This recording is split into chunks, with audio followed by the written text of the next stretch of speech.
Cześć, siemacie, z tej strony Retro Gaming Laptop. Pamiętacie Acera, którego odpakowaliśmy sobie na ostatnim filmie? Był mniej więcej w takim stanie jak teraz i tak na dobrą skalę powiedziałem, że odłożę sobie go na lepsze czasy, bo nie będę go w tej chwili męczył. Ale zacząłem sobie oglądać wszystkie części, które były w kartonie i okazało się, że zasadniczo do tego Acera mamy praktycznie komplet. Brakuje baterii, brakuje napędu, który można sobie zastąpić jakimś zwykłym napędem IDE, który również w kilku sztukach znajdował się w tamtej paczce. No i co najgorsze, brakuje heatsinku, ale o tym za chwilę. Generalnie biorąc pod uwagę, że mam też pamięci DDR2 w ilości makro, postanowiłem sprawdzić, czy ten kadłub w ogóle żyje. Pamiętacie też, że na jednym z laptopów, był zamontowany Core 2 Duo T7500 z 4 MB cache'em i 800 MHz szyną. Ten procesor był zamontowany do płyty głównej z laptopa z Pentium Mobile, więc nie było najmniejszych szans, aby w jakikolwiek sposób nam tutaj działał. Natomiast wydaje mi się, biorąc pod uwagę specyfikację tego komputera, że może odpalić tutaj. Co prawda był tutaj zamontowany jakiś procesor na szynie 533 MHz, ale chipset graficzny Media Accelerator X3100 sugeruje, że mamy tutaj do czynienia z chipsetem Intel 965 Mobile, dzięki czemu będziemy w stanie prawdopodobnie ten procesor odpalić w tym kadłubie pod warunkiem, że jest sprawny. A jeżeli jest sprawny, to myślę, że będzie to fajny moment, żeby zrobić sobie tutaj coś na bazie Windowsa XP. Więc nie przedłużając, myślę, że spróbujemy sobie tutaj sprawdzić, czy to nam w ogóle działa. Generalnie, jeżeli chodzi o samą klapę, myślę, że jest tutaj opcja, żeby to spolerować, więc też powinno być w miarę ok. Ale dobra, założymy sobie tutaj teraz tą pamięć. Jest to 1 GB na DDR-ach trójkach na szynie 533 MHz. Myślę, że jeżeli tutaj to wszystko jest sprawne, to powinien zadziałać. Włożymy sobie procesor, no i bez heatsinka póki co spróbujemy sobie tutaj to sprawdzić na krótko, na szybciocha, czy działa. Przy okazji zweryfikujemy, czy działa matryca. Pomalutku, delikatnie sobie go tutaj z powrotem otworzę. Tutaj wszystko na bok. Gdzieś tutaj spróbuję podłączyć to zasilanie, tak żebyście wy też widzieli ewentualny efekt końcowy. To jest chyba to. No i co? Próba, uwaga, 3, 4. Zapaliła się niebieska dioda. No i patrzcie. Mamy sprawną matrycę i sprawną płytę. Jesteśmy w takim razie tyle o ile w domu. Szybko go wyłączę, ponieważ nie mam układu chłodzenia na procesorze. No i tak, zweryfikowałem sobie laptop, który okazał się być sprawny i generalnie i tak byłby tutaj problem związany z brakiem heatsinku. Procesor na samym soft starcie już jest tutaj w miarę gorący.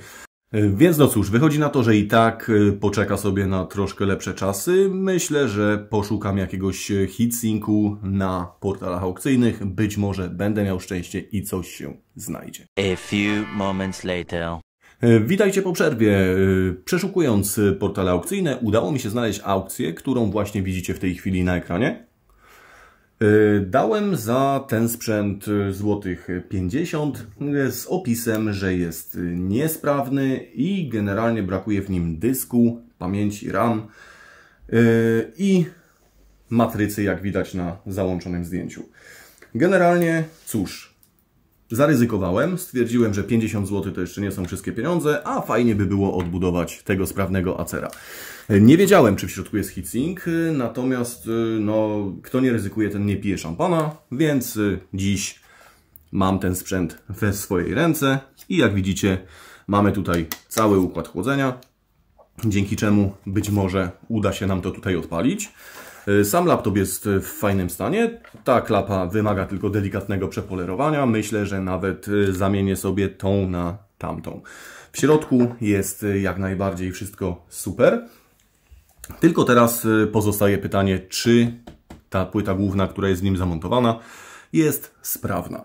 Żeby to sprawdzić, będę musiał podłączyć tutaj matrycę z tamtego kadłubka i wtedy mniej więcej będziemy mogli zobaczyć, czy ma to tutaj sens i czy się uda z tych dwóch sklecić jakiś jeden.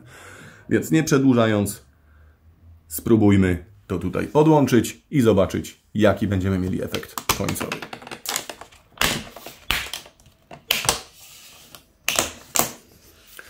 A żeby Was nie zanudzać, to przyspieszymy sobie troszkę ten materiał.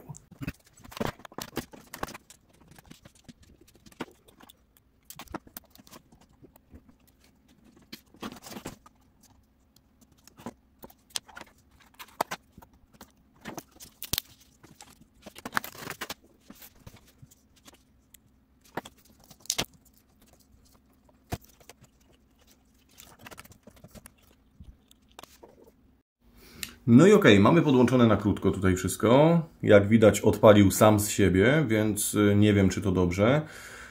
Wyłączę go tutaj. Jak widać, chyba jest tuż sprawny. Więc de facto cała naprawa sprowadzi się do wyczyszczenia plastików, doprowadzenia wszystkiego do porządku, no i podmiany tejże właśnie matrycy. Chociaż tutaj oryginalnie mamy zainstalowany procesor T5450 Core 2 Duo. I zasadniczo, słuchajcie, taki może głupi, może nie głupi pomysł, ale myślę, że warto by było od razu ten procesor zupgrade'ować do właśnie tej wersji, którą tutaj znaleźliśmy w tamtych kadłubkach. T7500 jest dużo mocarniejszym procesorem, więc myślę, że będzie to miało sens. Co możemy tutaj ustawić w samym BIOSie? No zasadniczo niedużo. Mamy na sztywno przydzieloną pamięć, mamy tutaj ustawianie botowania, mamy podstawowe informacje o sprzęcie. Mamy tutaj też oryginalny napęd DVD, który jest w BIOSie wykrywany. Nawet widzę, że szufladka się wysuwa i działa. Chociaż widzę, że jest tutaj też jakiś... A nie, nawet nie ma problemu. OK. No więc tak, co robimy? Myślę, że na tym etapie, no to spróbujemy sobie zupgrade'ować to CPU i wrzucić tutaj jakiś dysk. Sprawdzę, jakie tutaj są pamięci i spróbujemy to wszystko postawić. A jakże na czym? Na Windowsie XP. Dlatego, że choć oryginalnie ten komputer jest dedykowany już pod Windows Vista, to myślę, że XPEC do retro zastosowań będzie tutaj dużo lepszym rozwiązaniem i będzie to tutaj chodzić dużo żwawiej. Jako nośnik danych myślę, że wykorzystam sobie tutaj dysk SSD o pojemności 64 GB. Mam takiego dziadka i myślę, że zamiast leżeć w szufladzie, jak najbardziej lepiej mu będzie tutaj w takim kadłubie, będzie się dzięki temu w jakiś sposób jeszcze realizował. Więc nie przedłużając, sprawdźmy, czy uda się to wszystko odpalić na tych podzespołach, które chcę tutaj władować. Jak widzicie, oryginalnie pamięci, jakie tutaj były zainstalowane, to DDR2 PC2 5300. Z tego co pamiętam, odpowiada ten kod taktowaniu 533 MHz. Wydaje mi się, że mam gdzieś pamięci takie same, natomiast taktowane 667 MHz w przypadku zintegrowanej karty jak najbardziej zrobi nam to tutaj jakąś różnicę, więc również sobie je tutaj podmienimy. Zaraz założymy sobie tutaj procesor i te pamięci i zobaczymy, czy to będzie działać.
Jak widzicie, mamy już tutaj komplet zmontowany. Do tego znalazłem sobie pamięci 6400.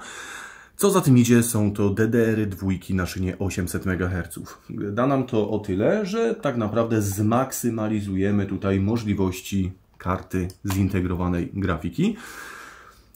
No i biorąc pod uwagę, że możemy sobie tutaj wrzucić maksymalnie 4 GB tego RAMu, to myślę, że jednak zamiast Windowsa XP zrobimy sobie tutaj build na Windows Vista. W sumie dlaczego nie? Można by sprawdzić, jak Windows Vista po latach radzi sobie i jak radzi sobie z grami.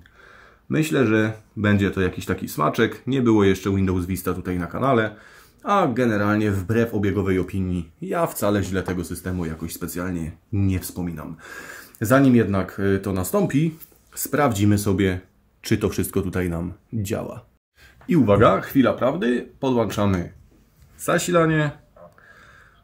Dziwny symptom, gdy on nam startuje, gdy zaraz po podłączeniu zasilania, ale nic. Sprawdźmy, co nam tutaj wykryło. No i super, słuchajcie, mamy tutaj w tej chwili wykryty procesor Core 2 Duo T7500. Czy on jest w 100% sprawny, to sobie dopiero będę musiał sprawdzić. Poza tym, co nam tutaj więcej wykryło? Wykryło nam 4 GB pamięci RAM taktowanej. Sprawdzimy sobie pod systemem i generalnie wykryło nam dysk SSD, który został tutaj włożony. Więc na ten moment wydaje mi się, że cały temat fajnie nam się tutaj złożył. Co do całej reszty, myślę, że podzielimy sobie ten film tak naprawdę na dwa. I tak, w tym momencie na tą chwilę tu byśmy już może zakończyli. Generalnie udało się laptopa odpalić i jest jak najbardziej sprawny. Udało się też go dość ciekawie, myślę, rozbudować. Natomiast co do jego możliwości retro, jak on sobie radzi w dedykowanym systemie Windows Vista, może zobaczymy sobie, obczajmy dedykowane narzędzia Acera z tamtego okresu. Spróbuję sobie tutaj ściągnąć jakieś oryginalne recovery. Omówimy sobie przy okazji kolejnego filmu z tym maluchem. No i cóż, jeżeli filmik się podobał, zostawcie łapę w górę, jeżeli filmik się nie podobał, zostawcie łapę w dół. Natomiast jeżeli uważacie, że ten content do Was trafia, myślę, że śmiało możecie rozważyć subskrypcję. Cały czas się rozwijam i ciągle na kanał będą trafiały jakieś nowe, mniej lub też bardziej ciekawe dla Was treści. Z mojej strony na ten moment tyle. Dzięki, cześć!